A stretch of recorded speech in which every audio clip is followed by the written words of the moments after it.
কবে ভালো হবে রুস্তম? আর সহ্য করতে পারছি না, অনেকদিন কামরায় বন্দী হয়ে আছি। ধৈর্য ধরুন মেহেরিমা, কোনো না কোনো নিরাময় বেরিয়ে। যথেষ্ট হয়েছে। এ কথা শুনতে শুনতে এখন আমার বিরক্ত লাগছে। প্রতিদিন একই কথা বলছেন, যন্ত্রণায় শেষ হয়ে যাচ্ছে, বুঝতে পারছেন না? এখন কারো আমি সান্ত্বনা শুনতে চাই না, সুস্থ হতে চাই। মেহেরিমা এসো।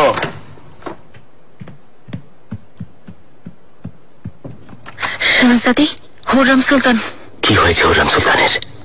প্রজারা ওনাকে ঘিরে রেখে ওনার উপর হামলা করতে চেয়েছিল, সুলতানাকে মারার জন্য জড়ো হয়েছিল। রুস্তম আলহামদুলিল্লাহ ওনার কোনো ক্ষতি হয়নি, জাহাপনা সময় মতো ওখানে পৌঁছেছেন। তাছাড়া সুলতানা তাদেরকে ভয় না করে সামনে আসাতে কেউ ওনাকে আঘাত করার সাহস পায়নি, সবাই ভয় পেয়ে পালিয়ে গেছে।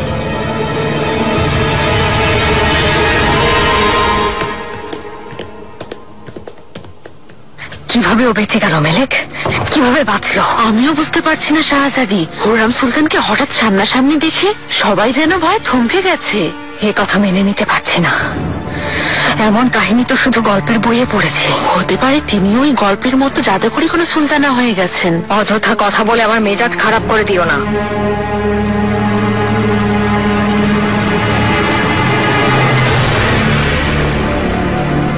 সুলতানা, গোসলখানা প্রস্তুত করতে বলবো, ভালো লাগবে। প্রয়োজন নেই। ও সত্যি এই হামলা কারণ ছাড়া হতে পারে না। নিশ্চয়ই কেউ না কেউ আড়াল থেকে এই হামলা করিয়েছে সুলতানা। আর কত করবে? এখনো অসভ্যরা বুঝতে পারেনি আমার নাম হুররাম সুলতান। তাদের ষড়যন্ত্রে আমার বিন্দুমাত্র ক্ষতি হবে না। তলোয়ার আমার জন্য না, আগুনও আমাকে ভয় করে।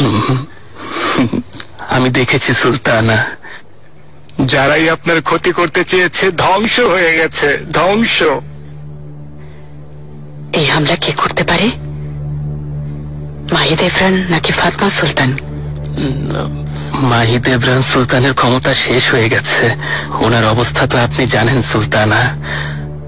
আমার মনে হচ্ছে ফাতমা সুলতান ছাড়া অন্য কেউ না। একবার না, দুবার না, কতবার সাবধান করেছি, কিন্তু তুমি তো সব দেখেছ। তিনি আবারও আমাকে হত্যা করতে চাইছেন। সুলতানা, এটাই ওনার জন্য শেষ সুযোগ ছিল। আপনার উপর হামলার কোনো না কোনো প্রমাণ আমি বের করব ইনশাআল্লাহ।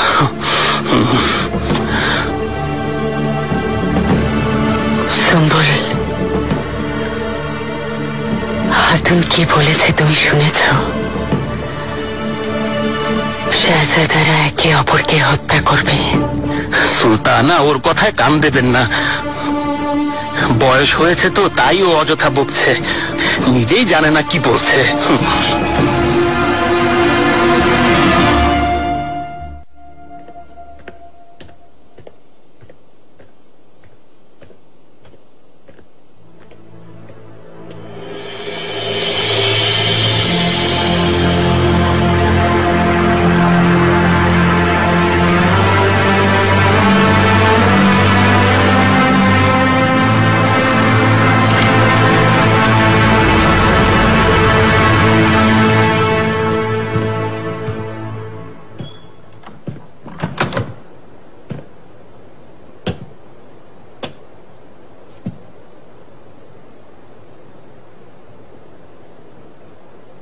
যাব না।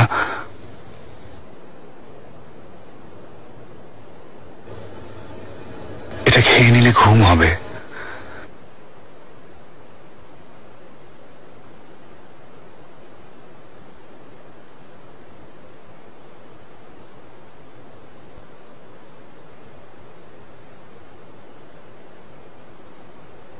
তোমার কাছে কি মনে হয় ফরহাদ?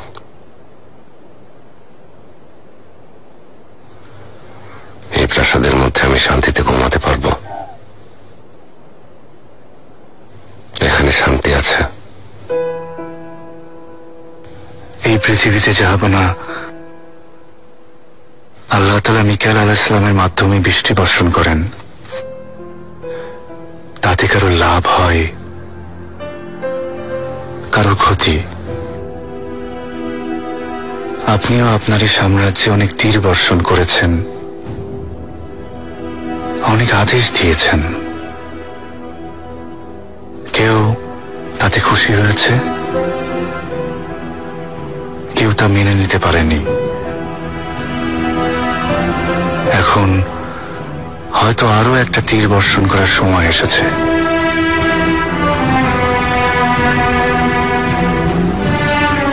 এসব কথার অর্থ কি?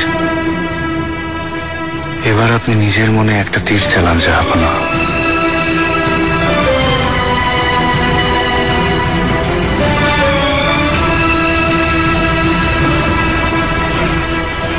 এখানে আপনার মন, এখানে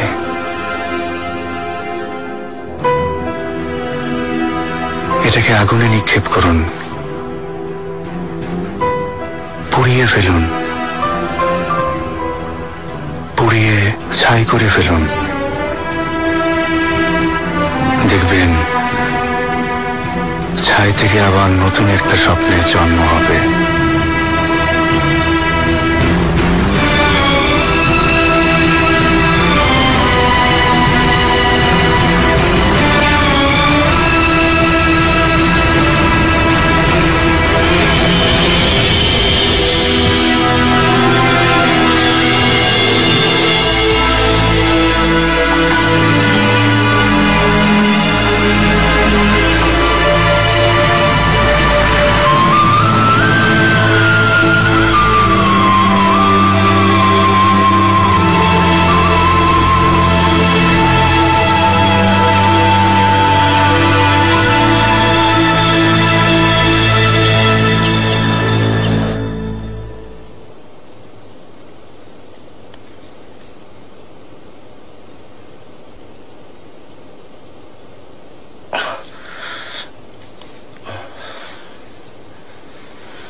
কেমন আছো?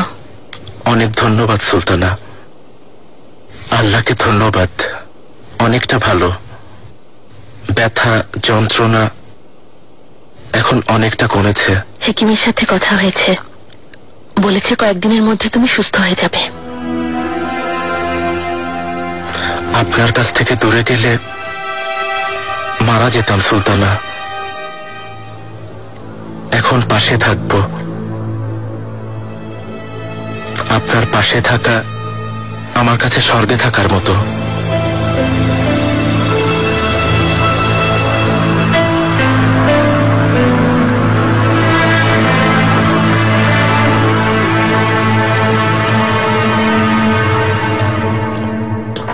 সুলতানা, শুনেছি গাজনফার আগাকে হেরেমের দায়িত্বে নিয়োগ করা হবে। ঠিক শুনেছ, গাজনফার এই প্রাসাদে থাকার জন্য, আমার পাশে থাকার জন্য খোঁজা হয়েছে। ও তো অনেক বড় ত্যাগ স্বীকার করেছে। হুররাম সুলতানের মতো আমারও বিশ্বস্ত সেবক আছে ফারিয়া, আমার জন্য তারা জীবন উৎসর্গ করবে।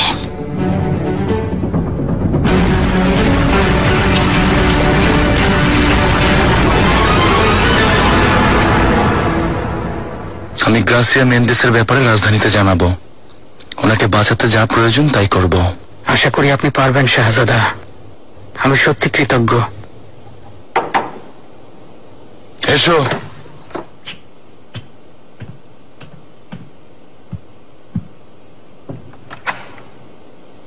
সুলতানা, শাহজাদা,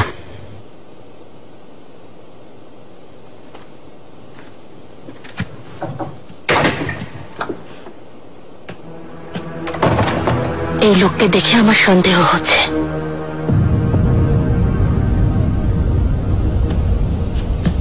কুতাহিয়া থেকে একটা খবর এসেছে।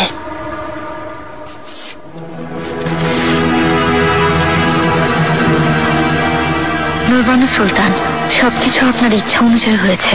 শাহজাদা বেয়াজিদের দৃষ্টি আকর্ষণ করতে পেরেছি। আমার বিশ্বাস কিছুদিনের মধ্যে ওনার হৃদয়ে স্থান করে নেব। তথ্যটা কাজে লাগবে কিনা জানি না, কিন্তু শুনেছি শাহজাদা বেয়াজিদ ইহুদি ব্যবসায়ী থেকে ঋণ নিয়েছেন। এই ঋণ পরিশোধ করার জন্য শাহজাদা মেহেরিমা সুলতানের সহযোগিতা চেয়েছেন। তিনি মেহেরিমা সুলতানের কাছে চিঠি পাঠিয়েছেন। এখন শুধু এইটুকু, আপনার আদেশের অপেক্ষায় আছে। একই অবস্থা, বেয়াজিদ কিভাবে সানজাক চালাচ্ছে? মেহরিমা সুলতান শাহজাদাকে সাহায্য করবেন, তাই না? তাতে কোনো সন্দেহ নেই নুরবানু। মিহিরি মেয়ের আগেও অনেকবার বেয়াজিদকে সমস্যা থেকে বাঁচানোর চেষ্টা করেছে। এইবার করতে পারবে না, কারণ আমরা তা করতে দেব না। শাহজাদা মুস্তাফার প্রতিশোধ নেওয়ার বাহানা করে হুররাম সুলতানের উপর হামলাকারী লোকদের শাস্তি দেওয়া হয়েছে জাহাপনা। তাদের অপরাধের শাস্তি হিসেবে ফাঁসি দেওয়া হয়েছে। আচ্ছা, এসব ঘটনা কফির দোকানগুলো চালু হওয়ার পর থেকে শুরু হয়েছে। ঠিক, দুঃখজনক সেই কফির দোকানগুলো ঝামেলাকারীদের আড্ডাখানে পরিণত হয়েছে।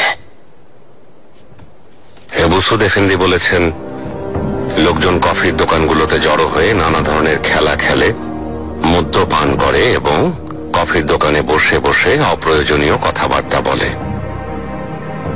আর এসব লোকজন খোশ গল্পে মত্ত হয়ে নামাজ কলমা ছেড়ে দিয়ে ধর্মকর্ম থেকে দূরে সরে যাচ্ছে। তাই আমার পরামর্শ থাকবে, কফির দোকানগুলো বন্ধ করে দেওয়া উচিত। এখন থেকে প্রাসাদে কিংবা বাইরে কোথাও কফি পান করা নিষিদ্ধ। যেমন আদেশ মহামান্য বাদশাহ। তাহলে কফির দোকানগুলোর কি হবে জাহাপনা? সব বন্ধ করো। এখন থেকে অযথা ঝামেলা সৃষ্টিকারীরা কোনোভাবেই প্রকাশ্যে একত্রিত হওয়ার সুযোগ পাবে না। তাহলে আমরাও আর কফি পান করতে পারবো না। মুফতি এফেন্দির দেয়া ফতোয়া অনুযায়ী জাহাপনা আদেশ করেছেন। সুলতানা, ওই হামলা হওয়ার ব্যাপারটা নিয়ে অনেক ভাবলাম, কিন্তু কিছুই বুঝতে পারছি না। আপনি বের হয়েছিলেন কেন? আমি এমনিতেই অর্ধমৃত। ওখানে গিয়ে যা শুনেছি, এরপর বেঁচে থাকা মূল্যহীন। কি শুনেছেন?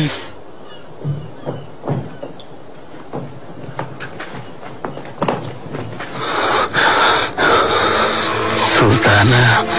বলো সুম্বুল। সুলতানা, আমি যা ভেবেছিলাম তাই হয়েছে। এই ঘটনার পেছনে ফাতমা সুলতান জড়িত ছিলেন। এই ব্যাপারে তুমি নিশ্চিত সুম্বুল আকা? হতে পারে এটা একটা ষড়যন্ত্র। আমি নিশ্চিত। এই ব্যাপারে তোমার কাছে কোনো প্রমাণ আছে? আছে।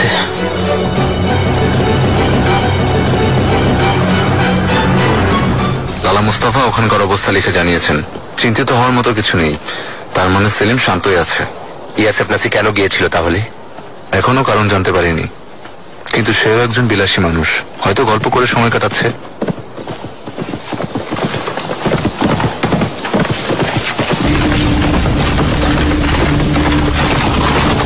হোসেন চাবুস। শাহজাদা, রাজধানী থেকে রুস্তম পাশার পাঠানো স্বর্ণমুদ্রা বহনকারী কাফেলার উপর হামলা হয়েছে। আপনার এখনই যেতে হবে, ওদের ধরতে হবে। যেমন আদেশ। কোথায় হামলা হয়েছে? কে হামলা করেছে হোসেন চাবুস?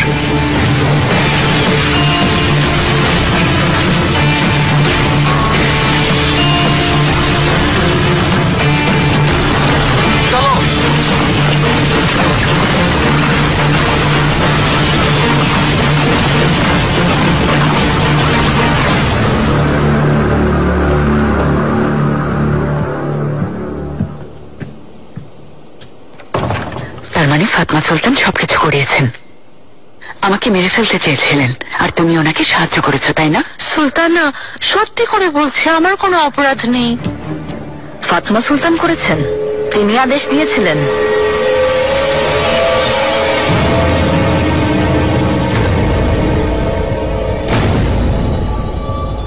সুম্বুল, নিয়ে এসো।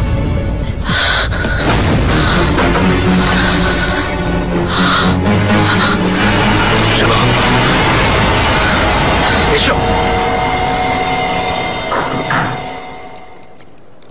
এসো।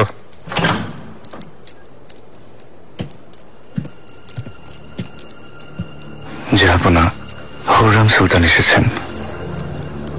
আসতে দাও।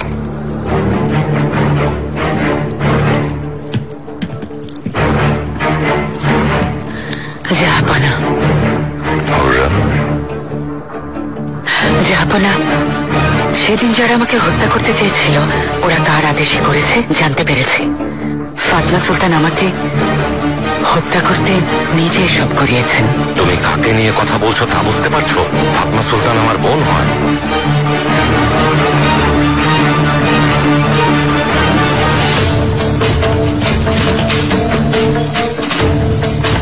বলো হাতুম, আমাকে গুলফাম হাতুমকে যা বলেছিলে জাহাপনার সামনে সব বলো।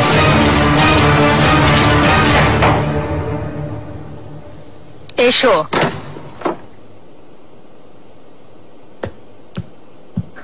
শাহজাদি, কি হয়েছে গুলফাম?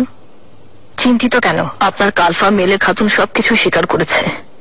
হুররাম সুলতান এই কথা জাহাপনাকে জানাতে গিয়েছেন। এমনিতে করেনি, মেলেক হঠাৎ গায়েব হয়ে গিয়েছিল। আল্লাহ জানেন মেয়েটার উপর কত অত্যাচার করেছে ওরা।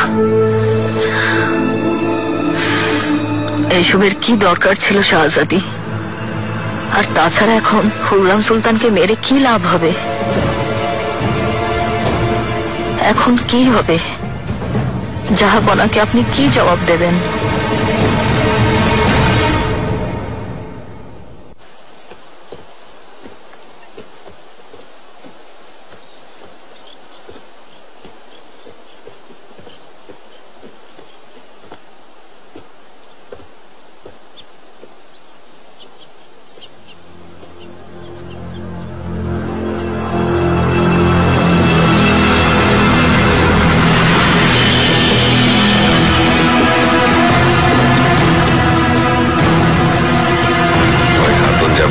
সত্যি ফাতমা? আগাদের উস্কানি দিয়ে তুমি হুররামের উপর হামলা করিয়েছ? আমি নিজেকে বাঁচানোর চেষ্টা করব না জাহাপনা, কারণ আমি যাই বলি না কেন আপনার আদেশ পরিবর্তন হবে না। যা বলার আছে বলো, কারণ এই হাতুনের স্বীকারোক্তির পর নতুন করে কিছু জানার নেই। আমি অস্বীকার করে আপনাকে সান্ত্বনা দিতে পারি, কিন্তু আমার সেই ইচ্ছা নেই। পরিবারের সবাইকে যেভাবে একে একে দূরে সরিয়ে দিয়েছেন, আমাকেও সেভাবে দূরে সরিয়ে দিতে পারেন।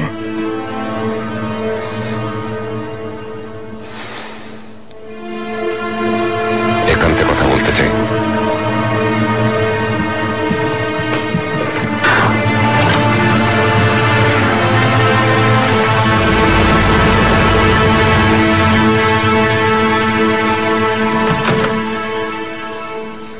আমি আজ পর্যন্ত কখনোই নিরপরাধ কাউকে কোনো শাস্তি দেইনি ফাতমা। আজকের এই ঘটনাও তারই প্রমাণ। হুররাম একটা কুচক্রী, ওর সাথে যা কিছু হয়েছে সবই ওর প্রাপ্য। বরং আজ পর্যন্ত ওর উপর যত দুর্যোগ এসেছে তাও কম। ওর জাহান্নামের আগুনে পোড়া উচিত। হুররাম একেবারে নিষ্পাপ না, আমি সেটা জানি। কেউ সেটা হতে পারে না, কিন্তু ওর মধ্যে যা আছে তার কারোর মধ্যে নেই। আনুগত্য, চরম আনুগত্য। হুররাম আজ পর্যন্ত আমার সাথে বিশ্বাসঘাতকতা করেনি, আমার বিরুদ্ধে যায়নি কখনো। আমার সিংহাসনে আমার জায়গায় অন্য কারো কথা কখনো চিন্তাও করেনি। তাহলে এই জন্যই সবাইকে জীবন দিতে হলো? ইব্রাহিম, হেতিজা, মুস্তাফা, জাহাঙ্গীর, মরহুম বাবা সুলতান সেলিম খানের মৃত্যুর কথা এখনো মনে পড়ে। শেষ নিঃশ্বাসও ঠিক মতো নিতে পারছিলেন না। আল্লাহ প্রচন্ড কষ্ট দেওয়ার পর ওনার জীবন নিয়েছেন। আমার মনে হয় আপনার পরিণতিও তাই হবে। ফাতমা চুপ করো, অনেক বলেছ, চুপ করো। যদি চুপ না করি কি করবেন? ফাঁসি দেবেন? তাহলে দেরি কেন? মুস্তাফাকেই ছাড়েননি, আমাকে কেন ছাড়বেন? চলে যাও, খারাপ কিছু হওয়ার আগেই চলে যাও। তোমাকে এই প্রাসাদে আর দেখতে চাই না, তোমার আওয়াজও যেন না শুনি। চলে যাও এখান থেকে। অন্যায় আর মৃত্যুর ভয় সবসময় যেখানে ঘোরে সেখানে আর থাকতেও চাই না। ফাতমা,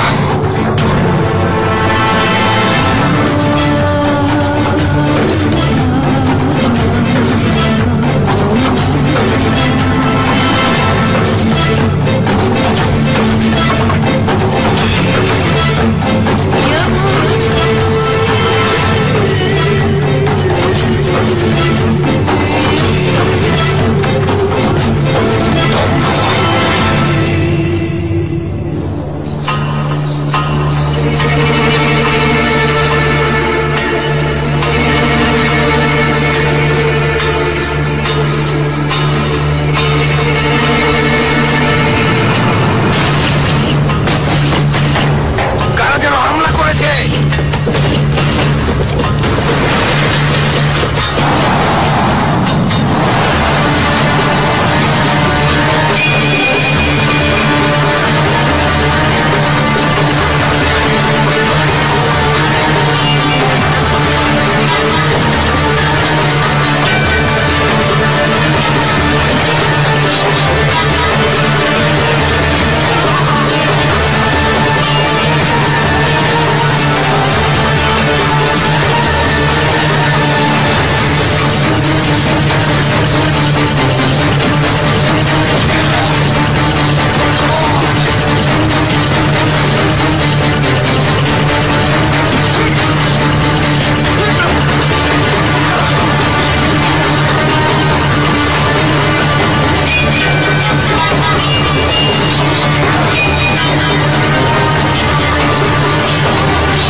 কোথায় পালাবে?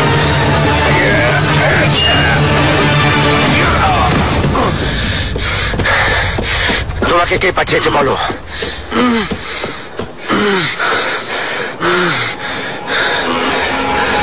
কে আদেশ দিয়েছিল আমাকে বলো?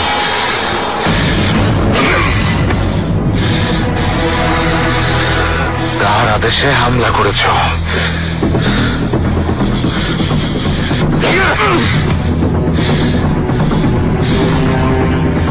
আমরা ঢাকার জনাব ওদের কাছে স্বর্ণমুদ্রা আছে বুঝতে পেরে হামলা করেছিলাম। শেষবার বলছি, কার আদেশে হামলা করেছ?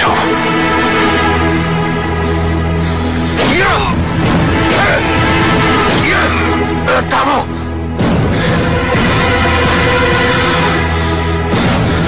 বলছি আমি, মেরো না।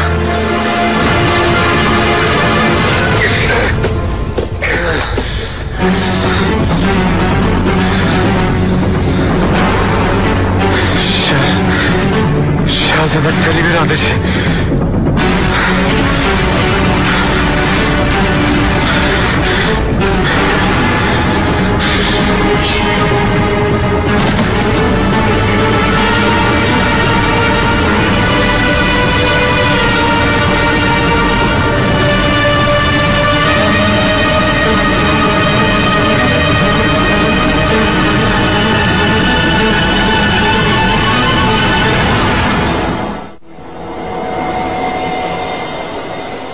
মহামান্য শাহজাদা সেলিম ইহুদি ব্যবসায়ী গ্রেসিয়া মেন্দেসকে আমাদের ভূমিতে আশ্রয় দেওয়ার জন্য অনুরোধ করেছেন।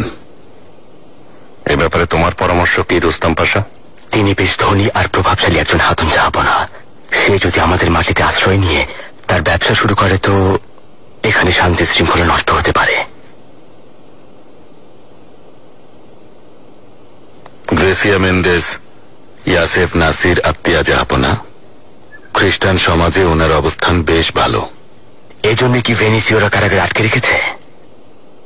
ব্যবসায়িক ষড়যন্ত্রতা নিশ্চিত পাশা, কারণ এই হাতুন এর আগে লিসবন থেকে পালিয়ে আসতে বাধ্য হয়েছিল। আপনি চাইলে ভেনিসে খবর পাঠাতে পারি, হাতুনকে যেন জলদি মুক্তি দেওয়া হয়। আপনার মন এখানে, এটাকে আগুনে নিক্ষেপ করুন, পুড়িয়ে ফেলুন, পুড়িয়ে ছাই করে ফেলুন। দেখবেন থেকে আবার নতুন একটা স্বপ্নের জন্ম হবে। যাব না, যাব না, ঠিক আছেন? মেহরিমা এখন কেমন আছে? এখনো কোনো পরিবর্তন দেখছি না, যাব না। হেকিম পেদ্রো যদি নিজে পরীক্ষা করতেন তাহলে হয়তো কোনো উপায় হতো, কিন্তু পাশা কোনোভাবেই তাতে রাজি হননি। এর মানে কি রুস্তম? তুমি তো বলেছিলে সেও পরীক্ষা করে দেখেছে। পেদ্রো এসেছিল, যাব না। হেকিম হাতুনের কাছ থেকে শাহজাদির অবস্থা শুনে চিকিৎসা করাতে বলেছিলাম, আর সে চাইছিল নিজে পরীক্ষা করে দেখতে, কিন্তু আমি তাতে রাজি হইনি। সবচেয়ে জরুরি মেহরিমার সুস্থ হয়ে ওঠা। তুমি কেন এত অমত করছো? মেহমেদ পাশা, হেকিমকে বলো এসে আমার মেয়েকে পরীক্ষা করতে। যেমন আদেশ।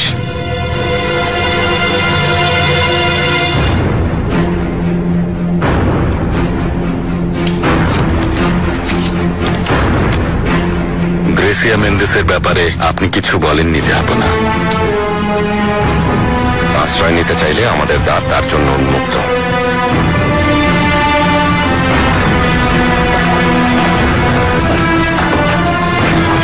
ফরাদালা, যাত্রার প্রস্তুতি নাও।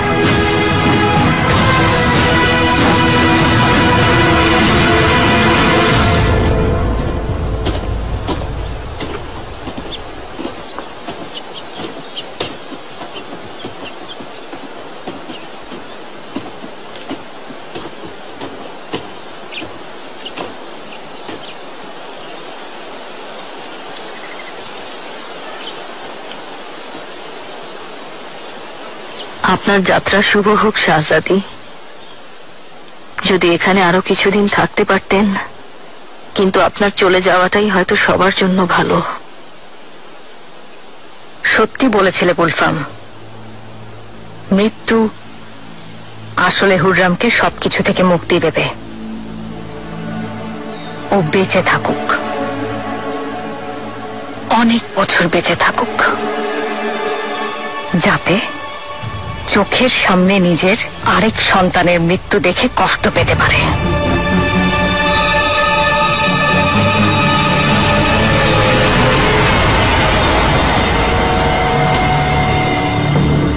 ফাতমা সুলতান চিরদিনের মতো এই প্রাসাদ ছেড়ে চলে যাচ্ছেন সুলতানা। আজকের পর থেকে এই প্রাসাদে আপনার সাথে শত্রুতা করার আর কেউ থাকবে না। আসল ঝামেলা নূরবানু মুক্ত পাখির মতো আকাশে উঠতে চাইছে।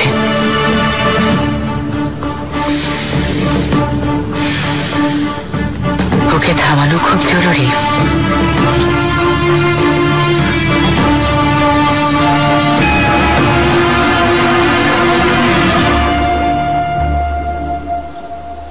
সব নিয়ম বলা হয়েছে তোমাকে? আমি জানি পাশা, সবকিছুই নিষিদ্ধ। আশা করি যতটা শুনেছি ততটাই বিজ্ঞ হেকিম তুমি।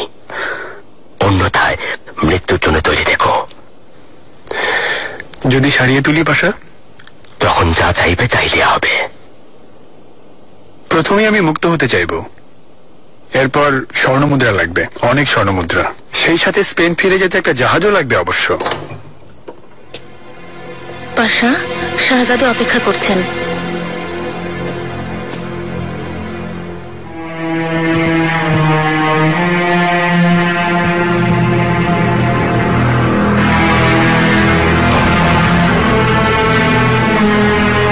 হুররাম সুলতান,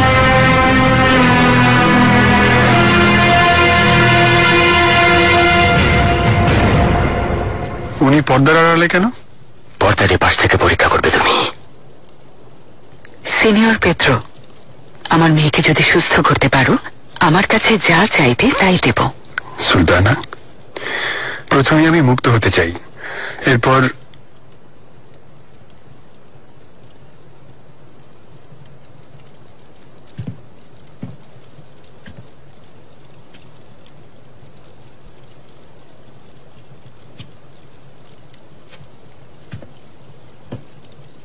এভাবে তো কিছুই করা সম্ভব হবে না। পর্দার জন্য কিছুই দেখছি না, পর্দা সরাতে হবে। সেটা সম্ভব না। রুস্তম পাশা, তুমি শান্ত থাকো, হেকিমকে তার মতো কাজ করতে দাও। সুলতানা, রুস্তম পাশা,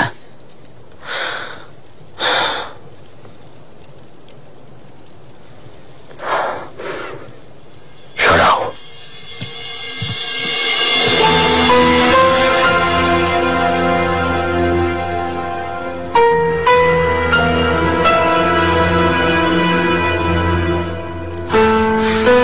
জলদি।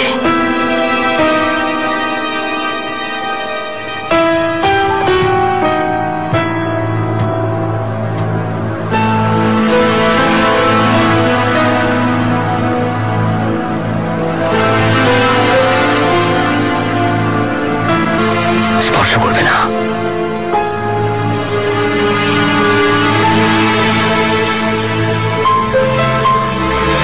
জলদি করো, জলদি।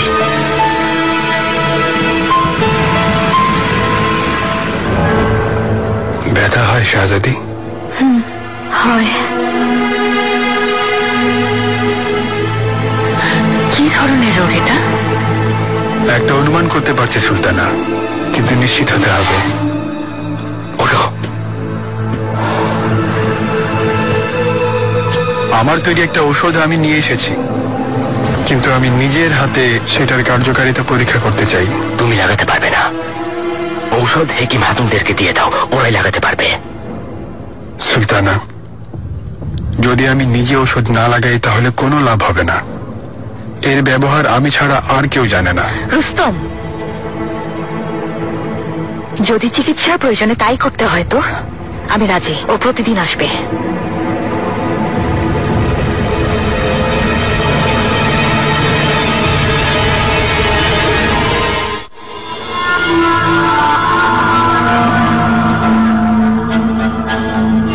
সারাটা জীবন আমি তোমাকে প্রান্তীয় একজন সহদরের মতোই দেখেছি, কিন্তু ভাই কখনো ভাইয়ের সাথে এমন করে না।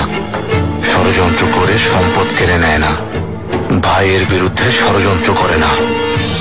তোমাকে ভাই বললে মুস্তাফা ভাই আর জাহাঙ্গীরকে কি বলবো?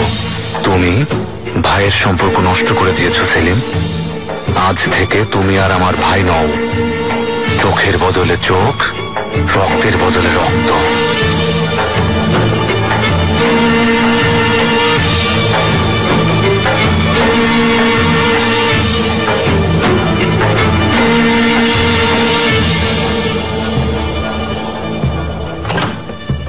সিনিয়র পেত্রোকে বেশ অভিজ্ঞ মনে হলো।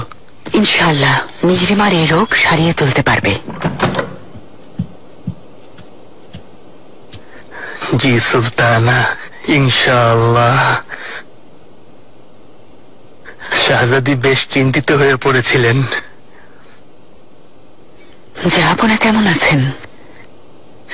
মিহরিমা এতটা অসুস্থ ভাবলাম দেখতে যাবেন, কিন্তু তিনি যাননি। আসলে বুঝতে পারছি না কিভাবে বলবো সুলতানা। জাহাপনা, আপনি মিহরিমা সুলতানের প্রাসাদে থাকাকালীন এদির্নে চলে গেছেন।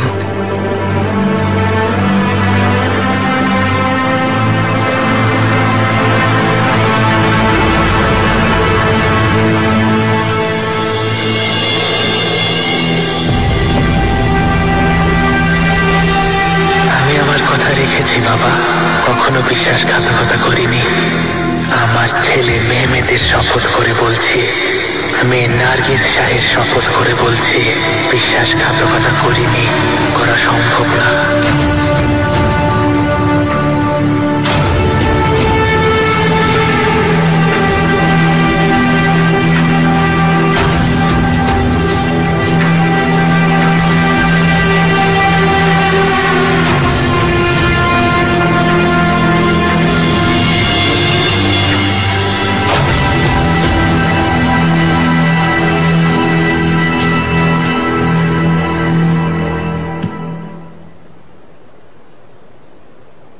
সুলতানা,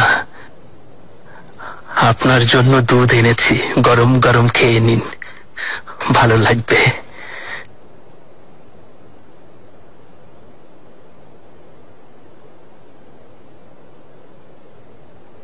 আমাকে কিছু না বলেই তিনি চলে গেলেন। এভাবে নিজেকে এতটা কষ্ট দেবেন না সুলতানা। জাহাপনা হয়তো কিছুদিন একা থাকতে চাইছেন।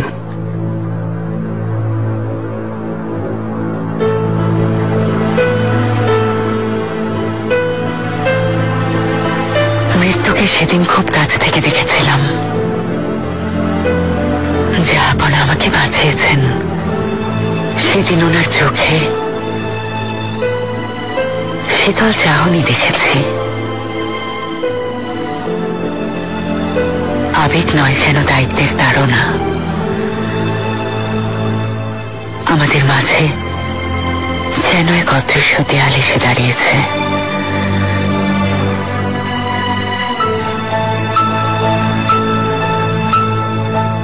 কবি রুমি চমৎকার বলেছিলেন, হে বীর, ভাগ্যকে দোষারোপ করো না, নিজের দোষ অন্যকে চাপিয়ে দিও না। চারপাশে তাকাও, ভুলগুলোকে দেখার চেষ্টা করো, দেখবে তোমার পেছনে অপরাধের ছায়া। কখনো কি পেছন ফিরে দেখেছ? নিজের কাজগুলো খতিয়ে দেখেছ? যা কিছু করেছ তা তোমার বিবেক আর আত্মার প্রতিফলন। ছোট শিশুদের মতো চাইলেও তা তোমার পিছু ছাড়বে না।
স্বপ্নটা আমাকে বলুন, অর্থটা জানার চেষ্টা করব। ওই স্বপ্নের কথা ভাবতেও চাই না। ওটা শুধুই স্বপ্ন নাকি ভবিষ্যতে আমার উপর হতে যাওয়া কোনো ভয়ঙ্কর বিপদের পূর্বাভাস জানি না। আল্লাহ, আপনি সুলতান সুলেমান আর আমার সন্তানদের রক্ষা করুন। আমি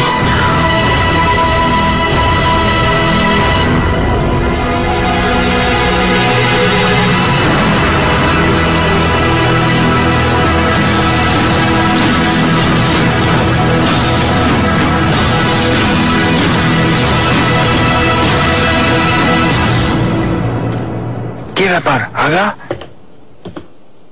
কে নিয়ে এসেছো? কে পাঠিয়েছে এটা? আমার জানা নেই মহামান্য লালা। মহামান্য শাহজাদা সেলিমের জন্য এসেছে এটা। খোলো এটা।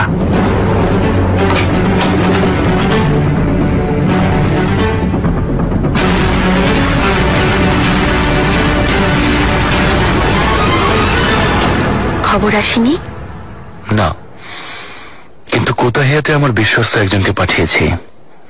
ইনশাল্লাহ কোনো সমস্যা হবে না।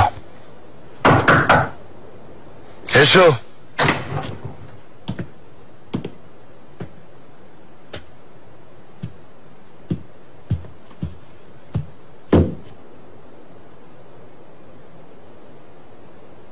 শাহজাদা আপনার জন্য এসেছে।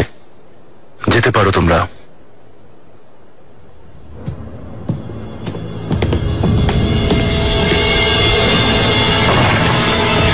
এতগুলো স্বর্ণমুদ্রা আমাদের হাতে আসাই ভালোই হলো।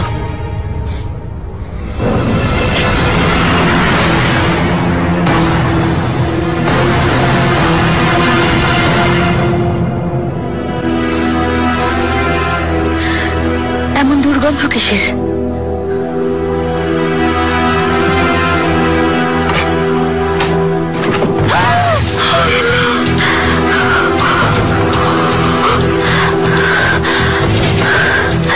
এটা কার মাথা? জায়গা স্বর্ণমুদ্রা আনতে গিয়েছিলাম।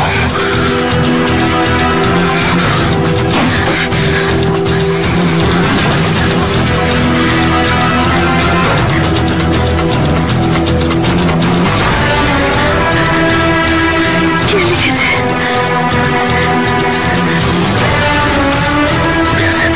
কে লিখেছে? ভাই কখনো ভাইয়ের সাথে এমন করে না। ষড়যন্ত্র করে সম্পদ কেড়ে নেয় না। ভাইয়ের বিরুদ্ধে ষড়যন্ত্র করে না। তোমাকে ভাই বললে মুস্তাফা ভাই আর জাহাঙ্গীরকে কি বলবো? তুমি ভাইয়ের সম্পর্ক নষ্ট করে দিয়েছো সেলিম। আজ থেকে তুমি আর আমার ভাই নও। চোখের বদলে চোখ, রক্তের বদলে রক্ত।